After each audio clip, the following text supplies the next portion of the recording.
창세기 35장 1절에서 15절 말씀을 우리 한 목소리로 읽도록 하겠습니다. 시작. 하나님이 야곱에게 이르시되 일어나 베들로 올라가서 거기 거주하며 내가 내 형 에서의 낯을 피하여 도망하던 때에 네게 나타났던 하나님께 거기서 제단을 쌓으라 하신지라.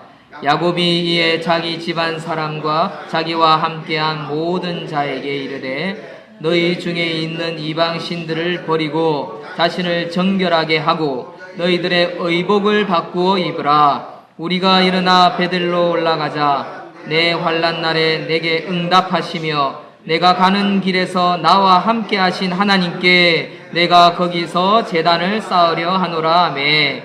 그들이 자기 손에 있는 모든 이방 신들과 자기 귀에 있는 귀고리들을 야곱에게 주는지라. 야곱이 그들을 세겜 근처 상수리 나무 아래 묻고 그들이 떠났으나 하나님이 그 사명 고울들로 크게 두려워하게 하셨으므로 야곱의 아들들을 추격하는 자가 없었더라. 야곱과 그와 함께한 모든 사람이 가나안 땅 루스 곧 베델에 이르고 그가 거기서 제단을 쌓고 그곳을 엣벨이라 불렀으니 이는 그의 형의 낯을 피할 때에 하나님이 거기서 그에게 나타나셨음이더라. 리브가의 유모 드보라가 죽음에 그를 베델 아래에 있는 상수리 나무 밑에 장사하고 그 나무 이름을 알론바굿이라 불렀더라. 야곱이 밧다라남에서 돌아오매 하나님이 다시 야곱에게 나타나사 그에게 복을 주시고 하나님이 그에게 이르시되 내 이름이 야곱이지만은 내 이름을 다시는 야곱이라 부르지 않겠고 이스라엘이 내 이름이 되리라 하시고 그가 그의 이름을 이스마엘이라 부르시고 하나님이 그에게 이르시되 나는 전능한 하나님이라 생육하며 번성하라. 한 백성과 백성의 총회가 네게서 나오고 왕들이 내 허리에서 나오리라. 내가 아브라함과 이삭에게 준 땅을 네게 주고 내가 네 후손에게도 그 땅을 주리라 하시고 하나님이 그와 함께 하시던 곳에서 그를 떠나 올라가시는지라. 야곱이 하나님이 자기와 말씀하시던 곳에 기둥 곧 돌기둥을 세우고 그 위에 전제물을 붓고 또 그 위에 기름을 붓고 하나님이 자기와 말씀하시던 곳의 이름을 베델이라 불렀더라. 아멘. 할렐루야. 할렐루야. 하나님이 우리와 함께 하십니다. 네, 잘 오셨습니다. 또한 함께 예배로 섬기시기로 우리 망미제일교회에서 공식적으로 또 결단을 해주셔서 감사합니다. 말씀을 먼저 전하기 전에 이 교회의 책임자로서 담임으로서 공식적인 석상에서 말씀을 드리는 것이 바른 예의다라는 생각이 들어서 장로님도 오시고 하셔서 먼저 감사를 드리고요. 분명한 것은 하나님께서 우리 고신교단 추록 성도를 통한 그 희생과 또 섬김의 그런 발자취가 이런 열매들을 통해서 계속 연계되어진다라고 저는 확신합니다. 이런 섬김들이 많이 나타나기를 소망하고 저희 하나로 교회도 제가 와서 처음부터 끝까지 그런 이야기를 늘 제자 훈련을 통해서 우리 성도님들에게 양육하고 가르치고 목회자로서 선포한 것이 있습니다. 그것은 뭐냐면 저희 교회가 한 300명 정도가 되면 300명을 기점으로 해서 50명씩 떼어서 개척을 하고 또는 우리 교회처럼 하나로 교회처럼 어려운 교회가 있으면 50명씩 파송을 해서 그 교회를 세울 수 있도록 헌금과 물질과 그리고 일꾼들을 보내어서 제가 은퇴할 때까지 20교회를 세우는 것이 목표다라고 그렇게 목회 철학을 나눈 것이 있습니다. 그런데 먼저 저희 교회가 망미제일교회 도움을 받아서 이 일들을 하게 되는 것 같아서 하나님께 감사하고 특히 현수막을 올 초에 이렇게 걸었습니다. 예배자 30명, 신실한 가정 10가정을 붙여주십시오 했는데 오늘 응답이 온 것입니다. 사실 이게 응답이 올까 솔직히 지난달까지만 하더라도 이 응답이 없어서 이 현소막을 떼야겠다. 이걸 걷어야 드려야겠다. 그런 생각도 할 정도로 그런 조금 아쉬움은 있었습니다만은 역시 하나님은 살아계시고 우리가 생각하고 우리가 기도하고 우리가 하나님께 영광을 돌리기 위해서 바른 길로 간다면 분명히 하나님께서 어떤 모양으로든 역사하시는구나 라는 그런 체험을 하는 그런 시간이라는 생각이 듭니다. 이 모든 영광을 하나님께 올려드립니다. 오늘 말씀 제목 우리 함께 읽겠습니다. 시작. 믿는 자들에게 부흥이 필요합니다. 예, 믿는 자들에게 부흥이 필요합니다라는 제목으로 하나님 말씀 증거하도록 하겠습니다.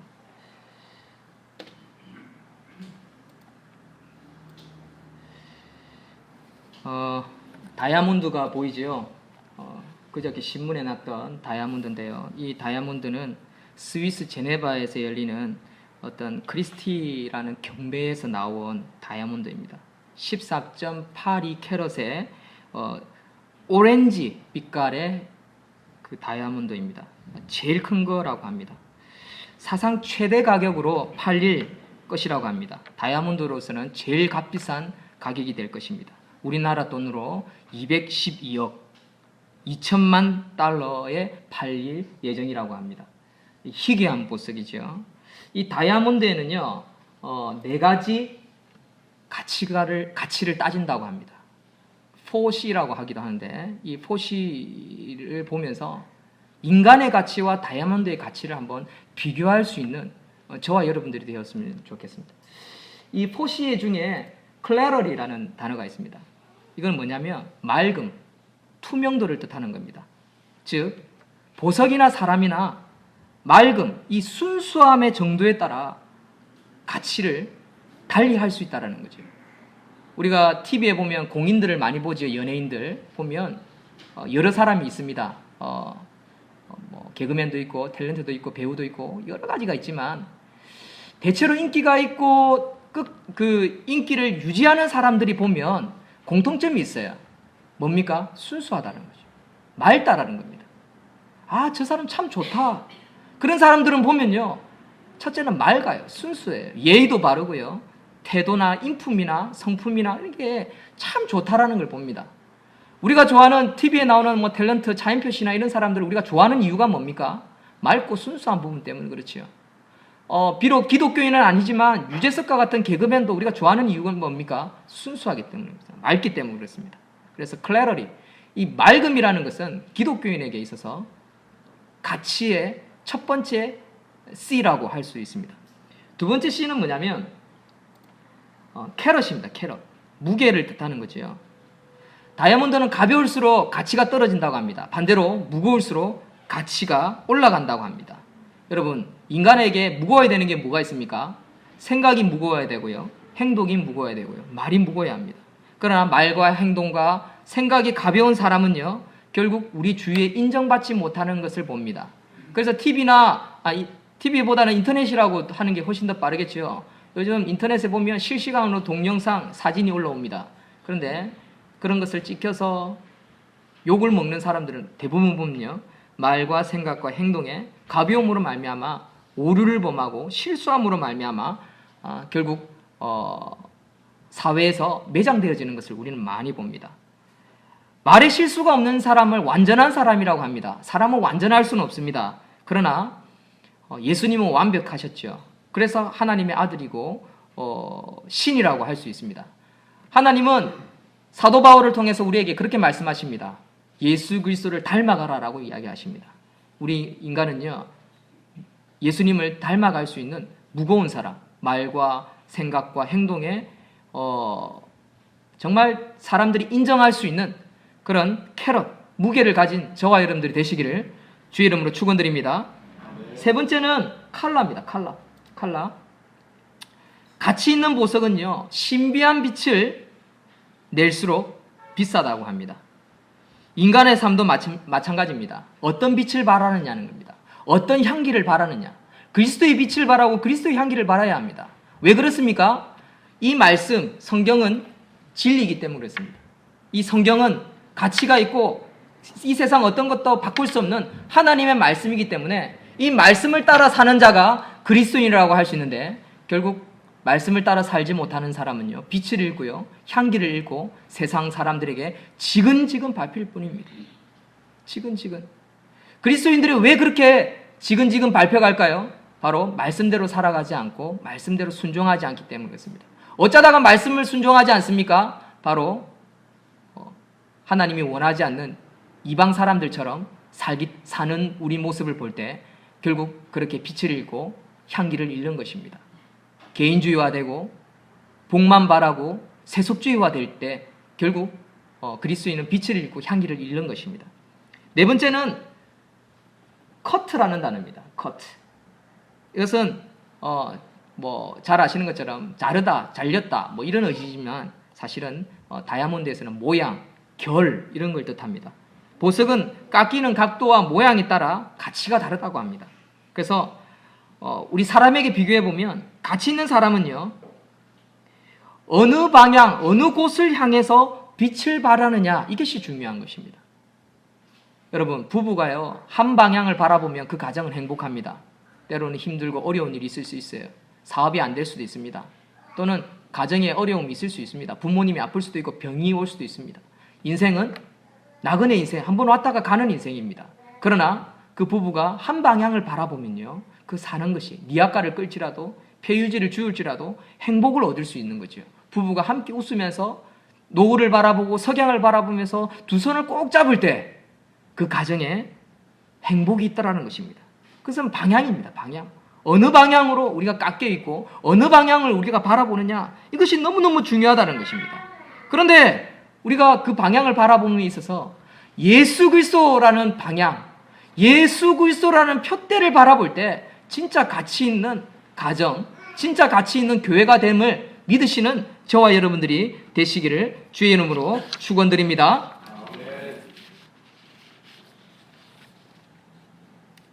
사람은 누구나 승승장구하는 인생이 되기를 원합니다. 그렇죠? 승승장구하고 싶어요. 이기고 싶어요. 우리가 TV를 보면 스포츠 스타들이 많이 나옵니다.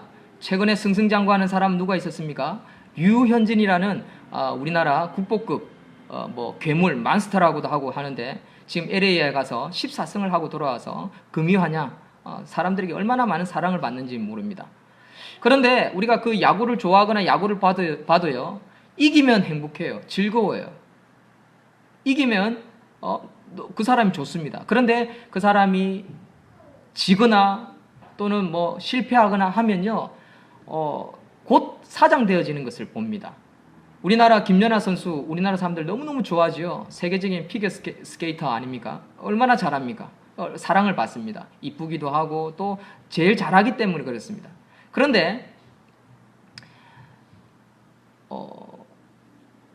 저는 좀 안타까운 모습을 볼 때가 있습니다. 실수하거나 넘어지거나 잘못하면 사람들이 그 사람에 대한 관심 또 그 사람에 대한 어떤 애정 이런 것들이 점점 사라지는 것 같아요. 1등이 아니면 좋아하지 않는 세상. 어떤 개그맨이 그런 말 했지요. 1등만 좋아하는 더러운 세상. 그런 유행어를 남겼어요. 저는 그걸 보면서 웃었지만 정말 이 메시지 있는 유머다. 저 사람은 참 센스 있다는 생각을 했어요. 성경에는 보면 뭐라고 말씀하실까요? 하나님께서 1등만 좋아하실까요? 우리는 대체로 이런 말씀을 가지고 1등이 되어야 된다고 생각하는 사람들이 있습니다. 머리가 될지언정 꼬리가 되지 않게 하겠다. 꾸어 주는 자가 될지언정 꾸는 자는 되지 않겠다라는 모습을 보면서 우리는 1등만 하나님이 좋아하신다라고 생각하는데 그렇지 않습니다.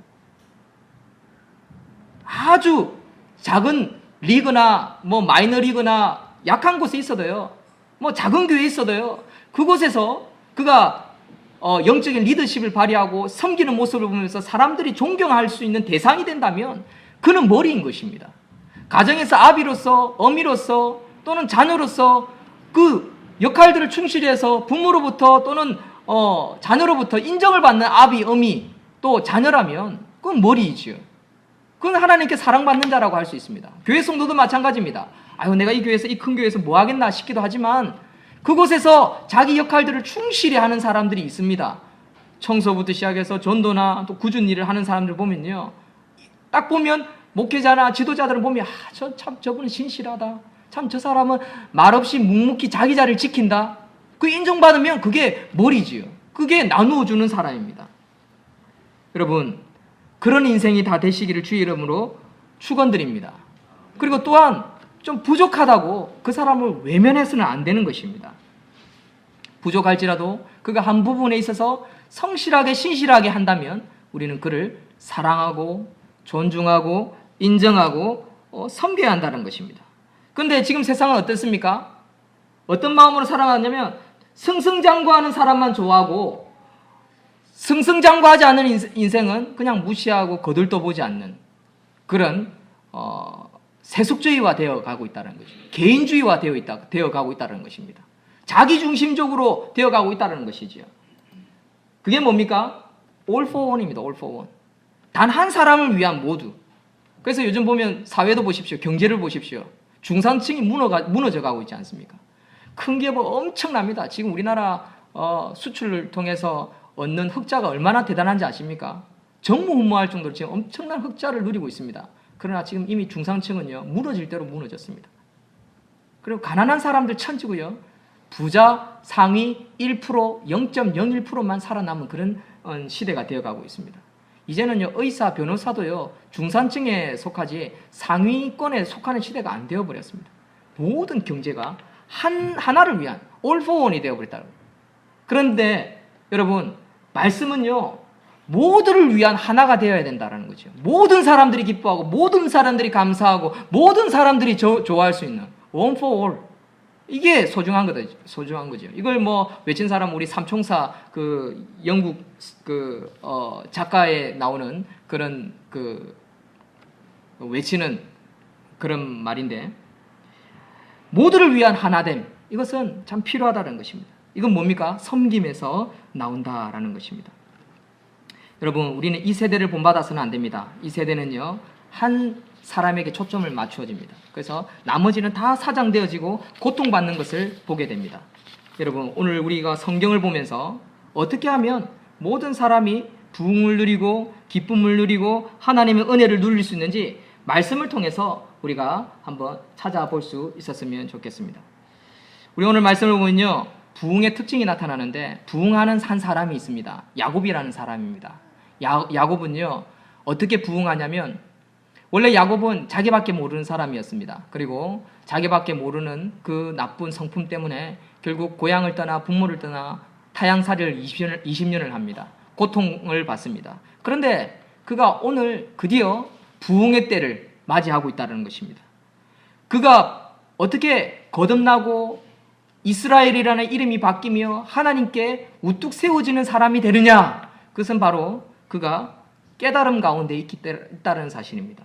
오늘 말씀을 통해서 그가 어떻게 부흥하고 그가 어떻게 하나님 앞에 쓰임받는 위치에 있게 되는지 우리가 말씀을 통해서 한번 찾아보았으면 좋겠습니다. 믿는 자들에게 부흥이 필요합니다. 오늘 야곱을 통해서 그 믿는 자들에게 부흥이 어떻게 일어나는지 첫 번째 살펴보았으면 좋겠습니다. 하나님의 부르심입니다. 하나님의 부르심. 하나님이 야곱을 드디어 제대로 부르시는 타이밍이 되었습니다. 베델에 올라가서 거기 거하며 네가 네 형 에서의 낯을 피하여 도망하던 때에 네게 나타났던 그 하나님, 그곳에 단을 쌓아라라고 말씀하십니다.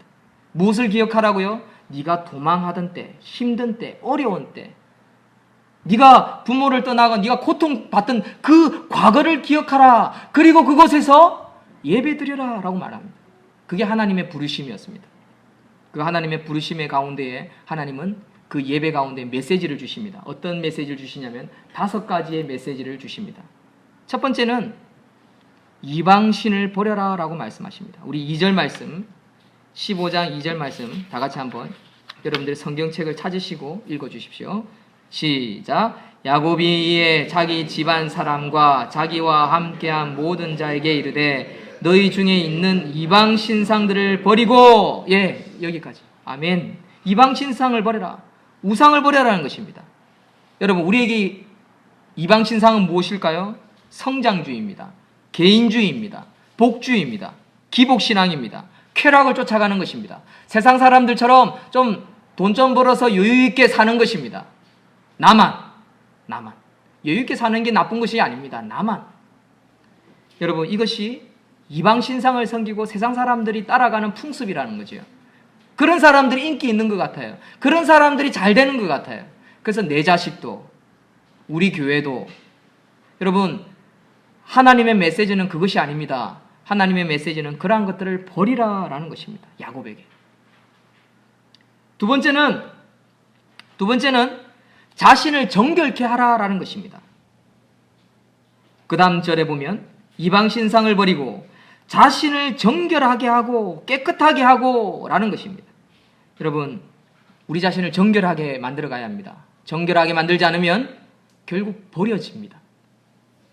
특별히 말씀 가운데에 말씀을 쫓아서 살아가려고 하는 것이 정결한 삶인데, 말씀은 말씀이고 삶은 삶이지 라고 구별을 지어서 살게 되면요, 양다리 걸쳐서 살게 되면요, 한 방에 훅 가는 것입니다. 지금 그런 목회자, 그런 교회 성도들 정말 많이 나타납니다. 그렇기 때문에 세상 사람들에게 손가락질 받는 개독교가 되어간다라는 이름이 바뀌고 있습니다. 여러분, 야곱이 이스라엘로 바뀐 것처럼 거룩하게 바뀌어가야 되는데 어떻게 기독교, 크리스찬이라는 이름이 개독교라는 말을 받을 수 있겠습니까? 그래서 바로 우리가 우리 자신을 정결하지 않고 우리를 변화시키지 않는 그런 말씀 가운데 살려고 하는, 노력하지 않는 그런 모습 때문에 우리는 기독교라는 말을 듣게 되는 지경까지 왔다라는 우리는 사실을 알아야 할 것입니다. 그래서 하나님께서는 두 번째, 정결하게 하라, 거룩한 삶을 살아라 라고 말씀하고 있다는 것이죠. 세 번째는 의복을 바꾸어라 라고 말씀하십니다. 깨끗하게 입고 정결하게 매너 있게 행동해라 라는 것이지요. 여러분, 이것은 기독교인에게 중요한 것입니다. 교회 오면은 매너가 있는데요, 세상 가운데 있을 때는 매너가 없는 경우가 있습니다. 여러분, 매너가 있는 사람이 기독교인이 되어야 합니다. 어떤 경우에서든 내가 좀 손해를 볼지라도, 내가 피해를 좀 볼지라도, 내가 좀 스트레스를 받을지라도, 내가 좀 힘들지라도 우리는 매너 있는 사람이 되어야 한다는 사실이죠. 네 번째는요, 하나님의 집인 베델로 오라가라는 것이죠. 교회로 가라는 것입니다. 예배드리러 들어가라는 것입니다. 3절 다 같이 읽겠습니다. 시작. 우리가 일어나 베델로 올라가자. 아멘. 아멘. 내가 가는 길에서 나와 함께 하신 하나님께 내가 거기서 제단을 쌓으려 하노라. 아멘. 이런 결정이 중요합니다. 예배드리러 가는 거. 예배. 어떤 곳에요? 힘들고 어려웠던 시절에 내가 만났던 그 하나님. 우리는 어떻게 적용해 볼 수 있을까요? 우리나라가 힘들었던 시대를 기억해야 합니다. 60년대, 70년대, 80년대. 잘 살아보세 노래 부르던 그런 시절에 어머니들이 늦둥이 막내를 얻고 피곤한 몸이지만 하루 종일 뼈 빠지게 일했지만 그래도 철야기도 하러 가던 그 예배의 장소, 그리고 그곳에서 눈물을 흘렸던, 그리고 만났던 그 하나님, 거기가 바로 베델이라는 사실입니다. 그런데 오늘날 우리가 떵떵거리며 잘 살게 되니까 그런 예배의 자리, 그런 희생의 자리는 우리가 찾지 않는다는 겁니다. 그냥 편하고 따뜻하고 시원하고 분위기 좋고 사람 많고 좀 있어 보이는데, 여러분, 그곳은 베델이 아닙니다. 진짜 베델은요, 내가 힘들어서 찾았던 그곳, 내가 그곳에서 하나님을 만났던 그 예배단, 그것이 베델이라는 것입니다. 지금 야곱은요, 넉넉합니다. 재산이 많고요, 자식도 많고요, 아내도 많고요. 지금은 야곱은요, 아쉬울 게 없어요.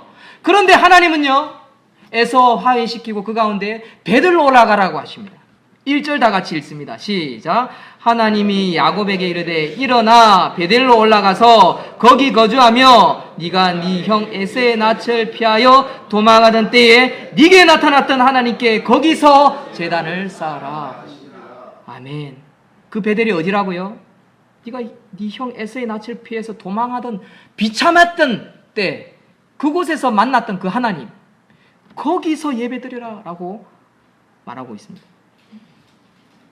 이게 하나님의 네 번째 메시지였습니다. 다섯 번째 하나님의 메시지는요, 하나님은 어려운 상황에서도 구해주실 권세가 있고 능력이 있는 하나님이라는 사실을 기억하라 라는 것입니다. 내가 가는 길에 3절에 3절 다시 한번 읽겠습니다. 시작. 우리가 일어나 베들로 올라가자 내가 환난 날에 내게 응답하시며 내가 가는 길에서 나와 함께 하신 하나님께, 내가 환난 날에 내게 응답하시며 내가 가는 길 그 위에 나와 함께 하신 그 하나님. 사랑하는 성도 여러분, 그것이 축복의 자리임을 기억하실 수 있는 저와 여러분들이 되시기를 주의 이름으로 축원드립니다. 그곳에 가면 어떤 일이 일어날까요? 그곳에 가면 눈물밖에 안 나는데요.